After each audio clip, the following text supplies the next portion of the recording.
Sipas legjislacionit në fuqi, vetëm përfituesit e pensioneve kontributive, parciale kontributive dhe pensioneve familjare nuk kanë më nevojë për paraqitje të rregullt në zyrat e pensioneve.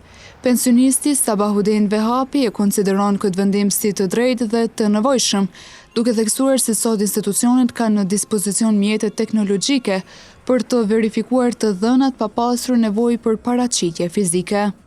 Kjo është shumë mirë se këta kanë bo bazik edhe këta kodibotërancë, që kanë moshën dhe më thonë pitë gjatë e 5 dhe e përpjet. Po shkon mirë më kone edhe për kretë. Pse? Se tash kanë dalë mjetet.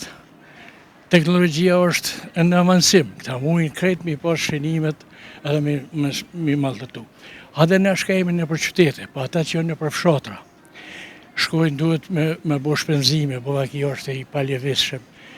E nuk ka mundësi me ardhë, bon shpenzime pa nevoj, kur mujnë më zgjedhë kjo problem. A i shprehu gjithashtu shpresin që edhe ligjet e tjera që lidhen me pensionistët të bësojnë ndryshime për të mirën e tyre.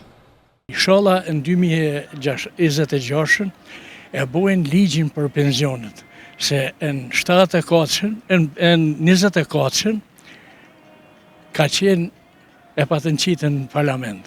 Po parlamenti ja qëj këseni kushtetutës, tash në favorin tonë kushtetuta ka miratu. Po pritet më qitë në parlament. Do më thonë ligji për pensionistat. Inshallah bëhet edhe për veteran, bëhet edhe për kretë kategorit e pensionistave.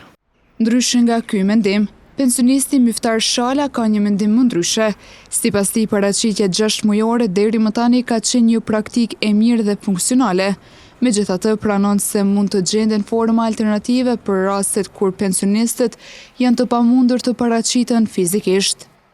Konsideroj se është domosdoshme që institucioni të ketë informacione për secilin prej atyre pensionistëve që kanë qenë ose kontributdhënës ose cilët janë jashtë kësaj skeme tillë të pensioneve. Megjithatë, unë mendoj se paraqitja 6 mujore ka qenë formë që është praktikuar dhe është deri më tash ka qenë e mirë.